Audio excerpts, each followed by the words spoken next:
सर्वांना नमस्कार. प्रादेशिक विद्या प्राधिकरण, जिल्हा शिक्षण व प्रशिक्षण संस्था नाशिक व जिल्हा परिषद शिक्षण विभाग नाशिक आयोजित शिक्षण परिषदेमध्ये आपल्या सर्वांचं मी हार्दिक स्वागत करतो.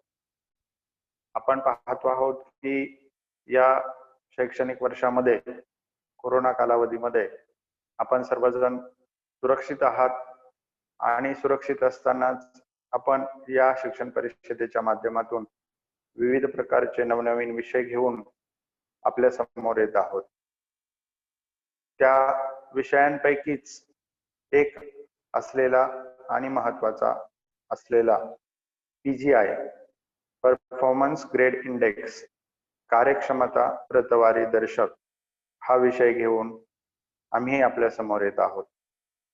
निश्चितपणे आपण जे काम करत आहोत त्या कामाशी संबंधित असलेला हा विषय आपल्या कामाची गुणवत्ता, दर्जा यावर आधारित निधीची उपलब्धता आणि या सर्वांचा परिणाम एकूण शैक्षणिक गुणवत्ता विकासावरती कसा होत आहे, कसा होणं अपेक्षित आहे आणि तो अधिकाधिक चांगल्या प्रकारे कसा करता येईल या दृष्टिकोनातून आज आपण PGI इंडिकेटर्स याविषयी चर्चा करणार आहोत. PGI म्हणजे नेमकं काय, त्याची आवश्यकता का आहे, त्याचं मूल्यांकन कशा प्रकारे होतं आणि देश पातळीवरती राज्यांचं या ठिकाणी रँकिंग कसं केलं जातं, या सर्व बाबी आज आपण समजावून घेणार आहोत. मी माझे सहकारी आदरणीय डॉक्टर जगन्नाथजी दरंदले अधिव्याख्याता जिल्हा शिक्षण प्रशिक्षण संस्था यांना विनंती करतो की त्यांनी PGI इंडिकेटर्स या आपल्या आजच्या विषयाला सुरुवात करावी. आदरणीय डॉक्टर दरंदले साहेब.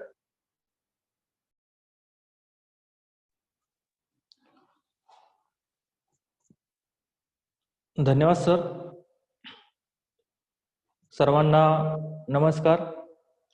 आजच्या या शिक्षण परिषदेमध्ये आपण शैक्षणिक गुणवत्तेच्या दृष्टिकोनातून महत्त्वाचा असलेला विषय म्हणजे PGI यावर आपण चर्चा करणार आहोत.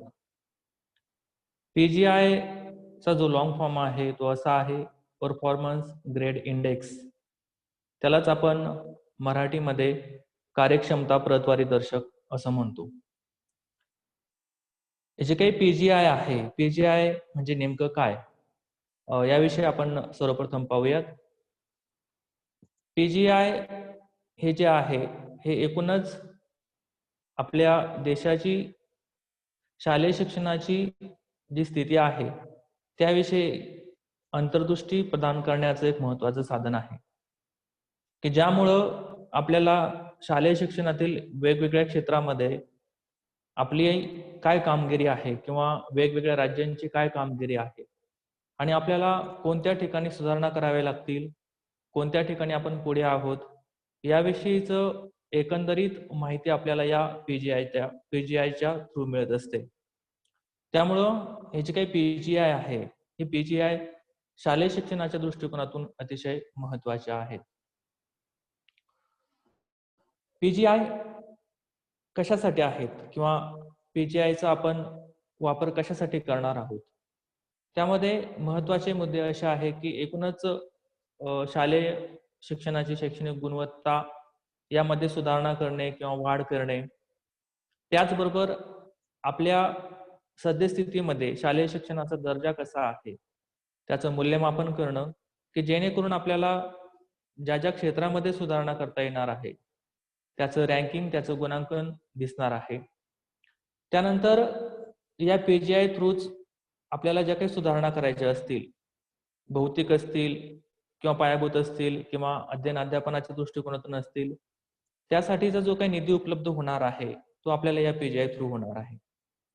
आपल्या सर्वांना सांगायला आनंद वाटतो की नुकताच आपल्याला आपलं राज्य जे आहे ते स्टार्स या प्रकल्पासाठी निवडलं गेलेलं आहे आणि काही स्टार्स प्रकल्प आहे त्यामध्ये जे काही 6 राज्य आहेत त्याची निवड ही PGIच्या रँकिंगमध्ये झालेली आहे. म्हणजे PGI रँकिंगमध्ये जी राज्य टॉपला होती त्या राज्यांना हा निधी उपलब्ध झालेला आहे.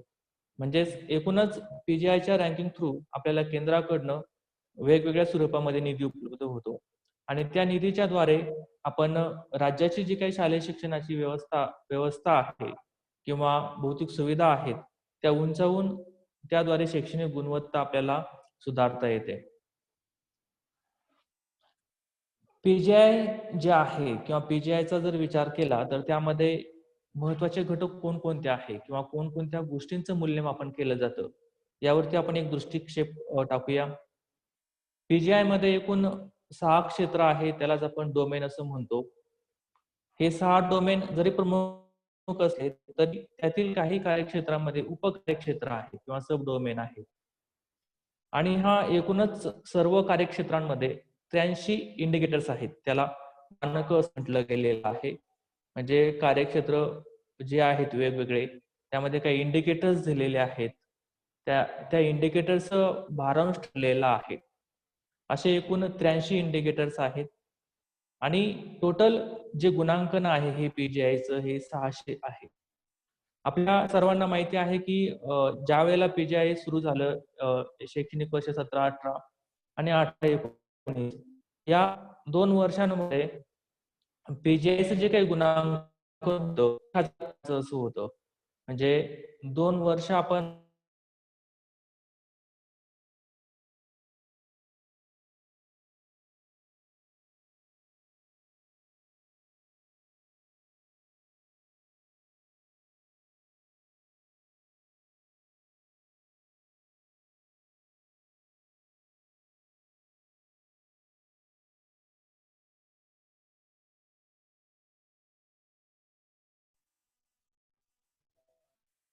त्याच बरोबर जो जो काही संक्रमण दर आहे विद्यार्थ्यांचा किंवा धारणा दर आहे त्याचाही समावेश या कार्यक्षेत्रामध्ये होतो किंवा या डोमेनमध्ये होतो.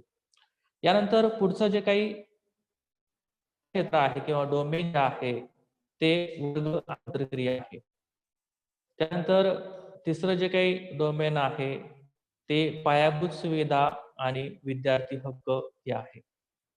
हे याशिवाय पुढचं जे डोमेन आहे ते शाळा सुरक्षितता, बाल संरक्षण, त्यानंतर डिजिटल अध्ययन आणि शेवटचं जे काही डोमेन आहे ते शासकीय कामकाज एकंदरीत जे आहे किंवा शासकीय प्रक्रिया जी आहे त्याविषयीच आहे. असे एकूण 6 कार्यक्षेत्र किंवा डोमेन या पूर्ण पीजीआय मध्ये दिलेले आहेत आणि या प्रत्येक डोमेनसाठी गुण निश्चित केलेले आहे. याशिवाय प्रत्येक डोमेनमध्ये जे काही इंडिकेटर्स दिलेले आहेत त्या इंडिकेटर्सला देखील भारांश किंवा गुण जे आहेत ते निश्चित केलेले आहेत. आता आपण एक एक कार्यक्षेत्र विस्तृतरित्या बघूया. त्यामधलं पहिलं जे काही कार्यक्षेत्र आहे ते म्हणजे निष्पत्ती. या निष्पत्तीमध्ये पहिला जो काही उपकार्यक्षेत्र आहे ते आहे अध्ययन निष्पत्ती. त्यालाच आपण लर्निंग आउटकम असं म्हणतो. म्हणजे एकूणच जर आपण या कार्यक्षेत्राचा विचार केला तर हे मुलांचं संपादन जे आहे त्याच्यावर आधारित आहे. यामध्ये जे काही इंडिकेटर्स दिलेले आहेत त्यातलं पहिलं जे काही इंडिकेटर्स आहे ते आपण बघूयात. आता आपण ज्या वेळेला या इंडिकेटरचा विचार करतो किंवा या गुणांकनाचा विचार करतो त्यावेळेला यामध्ये आपल्याला शासकीय सर्व शाळा आणि अनुदानित म्हणजे ज्या शाळांना शासनाचं अनुदान आहे अशा शाळांचा आपण विचार करणार आहोत. अध्ययन निष्पत्तीचा विचार करताना या ठिकाणी 4 वर्ग घेतलेले आहेत. इयत्ता 3री, इयत्ता 5वी, इयत्ता 8वी आणि इयत्ता 10वी. म्हणजे या ठिकाणी आपल्या लक्षात येईल आपण न्याससाठी जे वर्ग निवडलेले आहेत तेच वर्ग लर्निंग आउटकम्स हे जे काही डोमेन आहे त्याचं गुणांकन करण्यासाठी निवडलेले आहेत. म्हणजेच याचा अर्थ असा होतो की या डोमेनमध्ये जे काही भारांश आहे किंवा गुण आहेत ते न्यासमध्ये आपल्या राज्याचा, आपल्या जिल्ह्याचा जो काही परफॉर्मन्स आहे त्यावर आधारित असणार आहे. त्यामध्ये पहिलं जे काही इंडिकेटर आहे ते असं आहे की शासकीय आणि अनुदानित शाळांमधील इयत्ता 3रीतील लेखन वाचनात किमान नैपुण्य प्राप्त केलेल्या विद्यार्थ्यांची टक्केवारी. आता यामध्ये इयत्ता 3री मध्ये जे मुलं न्यासमध्ये सहभागी होत आहेत त्यांची जी काही टक्केवारी आहे किंवा त्यांचा जो काही परफॉर्मन्स आहे त्यावर आधारित आपल्याला याचे गुण मिळणार आहे. अपेक्षा अशी आहे की इयत्ता 3री मध्ये जी मुलं आहेत, त्या मुलांना लेखन वाचनात म्हणजेच लिटरसी त्याला म्हटलेलं आहे. त्यामध्ये विद्यार्थ्यांना वाचता आलं पाहिजे किंवा समजपूर्वक वाचन त्या ठिकाणी करता आलं पाहिजे. त्यांना मूलभूत लेखन क्षमता त्यांच्यामध्ये प्राप्त झाल्या पाहिजेत. हे या ठिकाणी अपेक्षित आहे. त्यानंतर पुढचं जे काही इंडिकेटर आहे, ते पायाभूत गणित किंवा न्यूमरसी स्किल जे आहे त्यावर आधारित आहे. या ठिकाणी अपेक्षित असं आहे की किमान पुण्य म्हणजे काय, की इयत्ता 3री मध्ये गणितामध्ये ज्या क्षमता अपेक्षित आहेत, त्या क्षमता विद्यार्थ्यांनी प्राप्त केल्या पाहिजे. किमानचा जर आपण विचार केला, तर त्याला बेरीज करता आली पाहिजे, वजाबाकी त्याला करता आली पाहिजे, त्याला गुणाकार त्या ठिकाणी करता आला पाहिजे. या ज्या काही गोष्टी आहेत, त्या लेव्हलला किंवा इयत्ता 3री मध्ये अपेक्षित ज्या आहेत, त्या त्याने प्राप्त केल्या पाहिजे. त्यावर आधारित त्याचं गुणांकन असणार आहे. म्हणजे इयत्ता 3री साठी लेखन, वाचन आणि गणित या 2 गोष्टी या ठिकाणी घेतलेल्या आहेत किंवा 2 विषय घेतलेले आहेत आणि दोनही इंडिकेटर जे आहेत ते प्रत्येकी 20 मार्काला आहे. त्याचबरोबर पुढचे जे काही 2 इंडिकेटर्स आहेत ते इयत्ता 5वी संबंधित आहे. यामध्ये देखील त्यांनी लेखन, वाचन आणि गणित हे 2 विषय घेतलेले आहे आणि हे दोन्ही इंडिकेटर्स पुन्हा एकदा 20-20 मार्कांसाठी दिलेले आहे. या ठिकाणी पुन्हा एकदा लक्षात घ्यायचं आहे आपल्याला, की इयत्ता 5वी मध्ये जी मुलं आहेत, भाषा विषयाच्या ज्या काही बेसिक क्षमता आहेत, अ, वाचन असेल, समजपूर्वक वाचन असेल, लेखन असेल, गणिताच्या ज्या काही क्षमता आहेत, वजाबाकी आहे, गुणाकार आहे, भागाकार आहे, बेरीज आहे, या क्षमता त्या विद्यार्थ्यांना प्राप्त झाल्या पाहिजेत. म्हणजे ज्या वेळेला नॅशची एक्झाम होते आहे किंवा नॅशची एक्झाम झालेली आहे, त्यामध्ये आपल्या राज्याचा किंवा आपल्या जिल्ह्याचा नॅसमध्ये परफॉर्मन्स कसा आहे, त्या वर्गनिहाय त्यानुसार आपल्याला याचं गुणांकन मिळणार आहे. किती टक्के विद्यार्थ्यांनी त्या वर्गातील क्षमता प्राप्त केलेल्या आहेत. म्हणजे जर आता 3री किंवा 5वीचं उदाहरण घेतलं, 100% मुलांचं आपण गृहीत धरलं आणि या 100% पैकी किती मुलांनी किमान क्षमता प्राप्त केलेल्या आहेत, त्यानुसार आपल्याला याचे एकूण गुण मिळणार आहेत.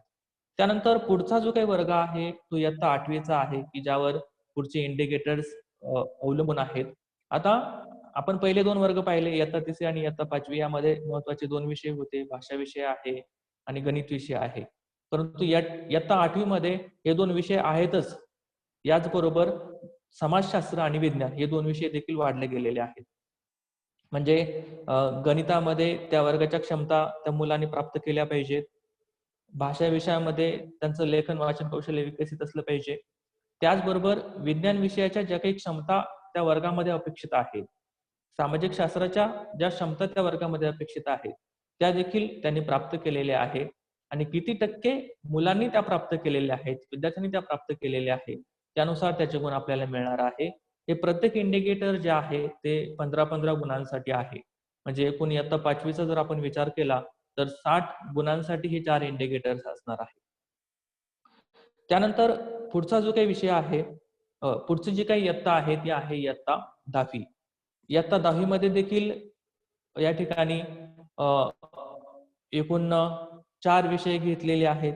त्यामध्ये गणित आहे, त्यानंतर विज्ञान आहे, त्यानंतर सामाजिक शास्त्र आहे आणि मॉडर्न इंडियन लँग्वेजेस म्हटलेलं आहे. म्हणजे भाषा विषय, इंग्रजी विषय या ठिकाणी समावेश झालेला आहे. त्यानंतर विज्ञान आणि समाजशास्त्र देखील आहे.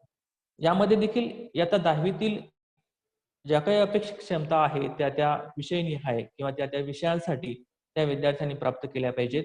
हे 10वीचे जे काही 4 इंडिकेटर्स आहेत ते प्रत्येकी 10 गुणांसाठी आहे. म्हणजे 40 गुणांसाठी इयत्ता 10वी आहे. असं एकूण पहिलं जे काही निष्पत्ती आहे, जे अध्ययन निष्पत्ती आपण त्याला म्हटलेलं आहे उपकार्यक्षेत्र, ते एकूण 180 गुणांसाठी आहे. पुन्हा एकदा आपल्याला लक्षात घ्यायचं आहे की हा सर्व पहिला जो काही सबडोमेन दिलेला आहे, त्याचा जो काही डेटा आहे, तो डेटा आपल्याला आपल्या जिल्ह्याची किंवा आपल्या राज्याचा नॅस परफॉर्मन्स काय आहे, त्यावरून तो डेटा घ्यायचा आहे किंवा त्यावरून तो डेटा घेतला जाणार आहे. त्यामुळं आपली जी काही मुलं आहेत ती नॅस परीक्षेसाठी मुलांची तयारी होईल याकडे आपल्याला बघायचं आहे. याशिवाय युडाएस मध्ये जो काही आपण डेटा भरतो, तो डेटा जो काही आहे तो देखील एक डेटा पॉइंट आहे की ज्याद्वारे आपलं जे काही परफॉर्मन्स आहे किंवा आपले जे काही गुण आहेत ते गुण त्या ठिकाणी ग्राह्य घेतले जातात. परंतु हे निष्पत्तीचा विचार केला तर न्यासचा जो परफॉर्मन्स आहे तो या ठिकाणी महत्वाचा आहे. त्यामुळे पुढचं जे काही सबडोमेन त्या सबडोमेनकडे वळणार आहोत. त्याचं जे काही टायटल आहे ते प्रवेश निष्पत्ती असं म्हटलेलं आहे किंवा त्याला इंग्लिशमध्ये ऍक्सेस आउटकम असं म्हटलेलं आहे. यामध्ये पहिलं जे काही सब इंडिकेटर आहे त्यामध्ये असं म्हटलेलं आहे की इयत्ता पहिलीमध्ये जे मुलं प्रवेशित होतात त्या प्रवेशित झालेल्या मुलांचे कमीत कमी 1 वर्ष पूर्व प्राथमिक शिक्षण पूर्ण झालेले आहे का किंवा किती टक्के मुलांचं ते झालेलं आहे. जर 100% मुलं इयत्ता पहिलीमध्ये किमान 1 वर्ष पूर्व शिक्षण घेतलं असेल तर आपल्याला या इंडिकेटरला 20 पैकी 20 गुण त्या ठिकाणी मिळतील. असतील तर आपलं गुणांकन मात्र कमी होणार आहे. आपण वय वर्ष 3 पूर्ण झाल्यानंतर मुलांना जे काही पूर्व प्राथमिक शिक्षण आहे त्यासाठी प्रवेश घेत असतो. म्हणजे एकूण 3 वर्ष पूर्व प्राथमिक शिक्षण दिले प्रयोजित त्या इयत्ता पहिलीमध्ये जे काही मुलं प्रवेशित होत आहेत त्यांचं 1 वर्षाचं तरी पूर्व प्राथमिक शिक्षण पूर्ण झालेलं असलं पाहिजे.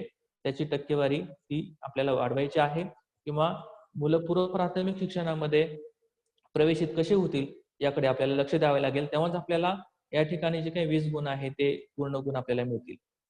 त्यानंतर यातलं जे काही पुढचं इंडिकेटर आहे की मागील वर्षामध्ये किंवा ज्या वर्षामध्ये आपण पीजीआयचं रँकिंग पाहणार आहोत किंवा पीजीआयचं गुणांकन केलं जाणार आहे त्या वर्षामध्ये किती शाळाबाह्य मुलांना आपण शाळेच्या मुख्य प्रवाहामध्ये दाखल करून त्यांचं शैक्षणिक वर्ष पूर्ण झालेलं आहे. अशा मुलांची जी काही एकूण टक्केवारी आहे त्या टक्केवारीचा विचार या इंडिकेटरमध्ये केलेला आहे आणि त्याला एकूण 10 गुण दिलेला आहे. म्हणजे जर आपण या प्रवेश निष्पत्तीचा विचार केला त्यातले हे जे काही पहिले 2 इंडिकेटर आहे त्यामध्ये त्याला 3 गुण दिलेले आहेत. त्यानंतर यातला पुढचा उपविभाग आहे तो म्हणजे संक्रमण दर. म्हणजे त्यातलं पहिलं इंडिकेटरचा जर आपण विचार केला तर प्राथमिक स्तरातून उच्च प्राथमिक स्तरामध्ये जे काही मुलं प्रवेशित होतात म्हणजे जर आपण प्राथमिक स्तर विचार केला की 1 ते 5 हा आपला निम्न प्राथमिक स्तर आहे. मग 5वीतले जे काही मुलं आहेत ते किती टक्के मुलं इयत्ता 6वी मध्ये प्रवेशित होत आहेत. तर जे पूर्ण म्हणजे 100% मुलं इयत्ता 6वी मध्ये प्रवेशित झाले असतील तर तो संक्रमण दर 100% म्हणता येईल. म्हणजेच त्या ठिकाणी आपल्याला 5 गुण मिळतील. विशेषतः ज्या ठिकाणी शाळा 1 ते 5 आहेत आणि 6व्या वर्गासाठी मुलं दुसऱ्या शाळेमध्ये जातात त्यावेळेला आपल्याला लक्षात घ्यावं लागेल की आपली 5वीची जी काही पासआउट झालेली मुलं आहेत ती सर्व 6वीच्या वर्गामध्ये प्रवेशित झाले की नाही. कारण त्यांचा जो काही संक्रमण दर आहे तो या इंडिकेटरमध्ये गृहीत धरलेला आहे किंवा लक्षात घेतलेला आहे. त्यानंतर तसंच उच्च प्राथमिक ते माध्यमिक वर्ग. आता उच्च प्राथमिक म्हटलं तर 6, 7, 8 8वी पर्यंत ज्या काही शाळा आहेत आणि 8वीतून मुलं पुढच्या वर्गामध्ये इयत्ता 9वीला जातात, दुसऱ्या शाळेमध्ये जातात त्यावेळेला आपण लक्षात घ्यायचं आहे की 8वीच्या वर्गातील सर्व मुलं इयत्ता 9वी मध्ये प्रवेशित झाले आहेत का. म्हणजेच हे जे काही 2 गट आहेत प्राथमिक ते उच्च प्राथमिक आणि उच्च प्राथमिक ते माध्यमिक या 2 गटामध्ये संक्रमण दर कसा आहे त्याची एकूण टक्केवारी कशी आहे त्यानुसार आपल्याला हे गुण मिळणार आहेत.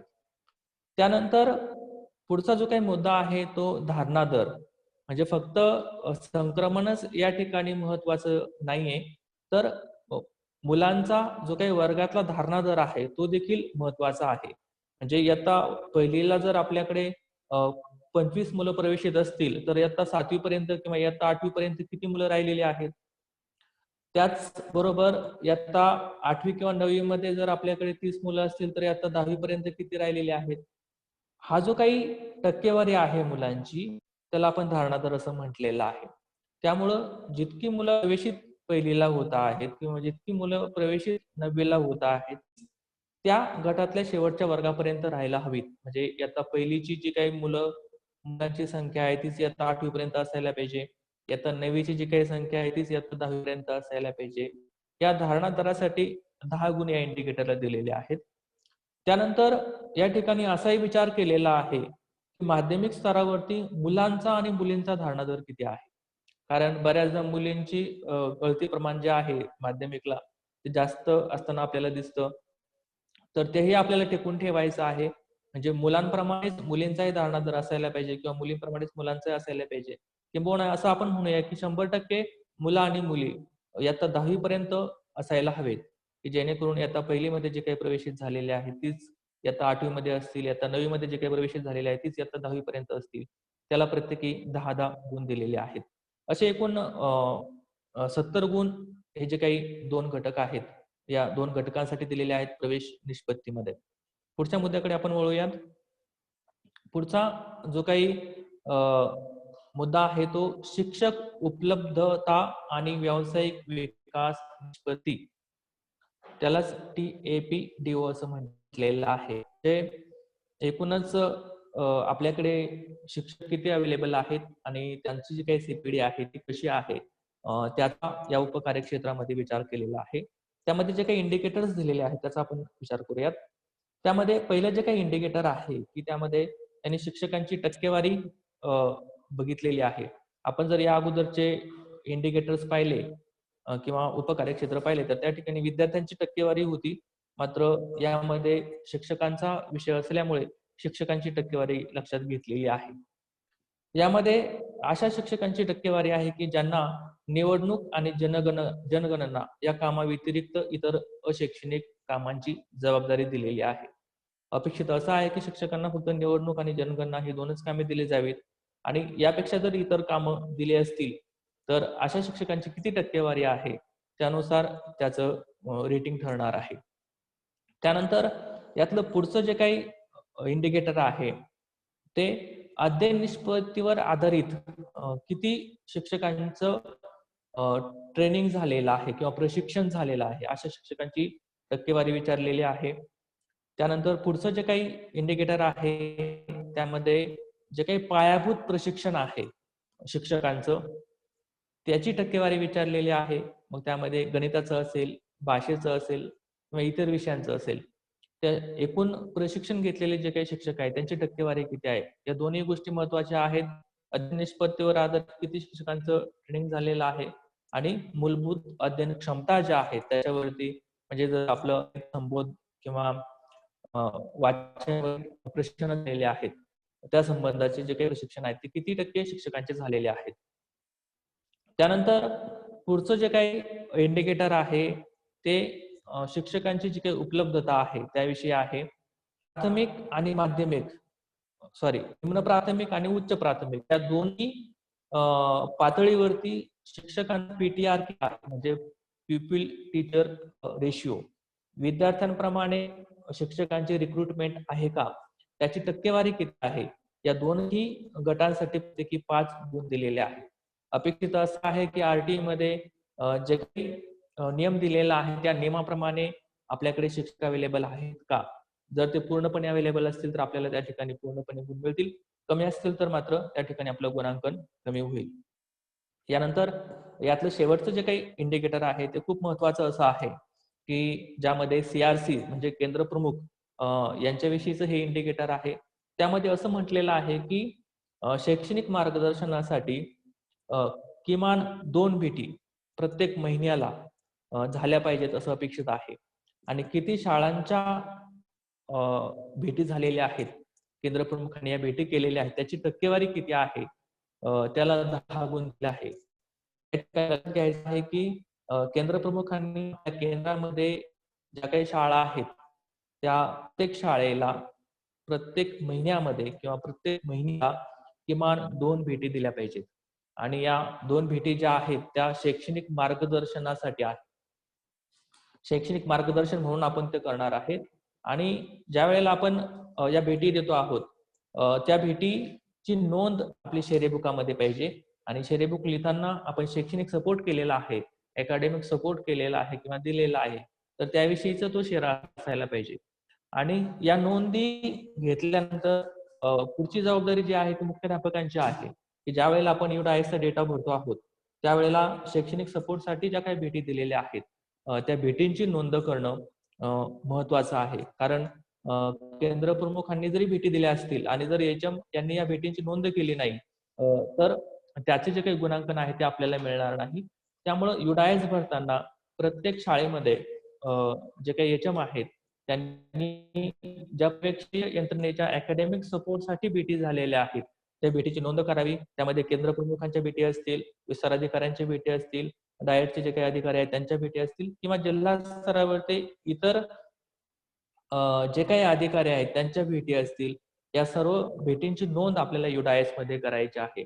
तर हा जो काही डेटा आहे तो युडायस मधून घेतला जातो. हे बघा, हे जे काही पीजीआय इंडिकेटर्स आहेत याचे डेटा पॉइंट वेगवेगळे आहेत. म्हणजे कुठून डेटा घेतात आपल्याला प्रत्यक्ष तर कोणी मागत नाही डेटा, परंतु वेगवेगळे डेटा पॉइंट्स आहेत. जसं मी तुम्हाला पहिलं जे डोमेन होतं निष्पत्ती अध्ययन निष्पत्ती, त्यामध्ये न्यासचा जो काही डेटा आहे तो डेटा महत्वाचा होता. आणि आता जर आपण या शिक्षकांच्या विषयीचा डेटा पाहिला तर तो शिक्षकांच्या विषयीचा डेटा जो आहे तो युडायस मधून घेतला जातो. असं हे पहिलं कार्यक्षेत्र आहे की जे निष्पत्तीवर आधारित आहे. हे निष्पत्तीवर आधारित असणारं जे काही कार्यक्षेत्र आहे ते एकूण 290 गुणांसाठी आहे. पुन्हा एकदा आपण थोडीशी उजळणी करूया यामध्ये आपण काय काय घेतलेलं आहे. यामध्ये आपण अध्ययन निष्पत्ती घेतलेला आहे, त्यानंतर आपण प्रवेश निष्पत्ती घेतलेला आहे, प्रवेश निष्पत्तीमध्ये आपण संक्रमण दर पाहिलेला आहे आणि त्यानंतर धारणा दर देखील आपण पाहिलेला आहे. त्यानंतर यातला तिसरा पॉइंट जो आहे तो महत्वाचा की शिक्षक उपलब्धता आणि व्यावसायिक विकास निष्पत्ती हा घेतलेला आहे. आता आपण पुढचं जे काही मेन डोमेन आहे किंवा मुख्य कार्यक्षेत्र आहे त्याकडे वळणार आहोत. ते आहे वर्गातील आंतरक्रिया किंवा त्याला क्लासरूम ट्रान्झॅक्शन असं म्हटलेलं आहे. त्यामध्ये पहिलं जे काही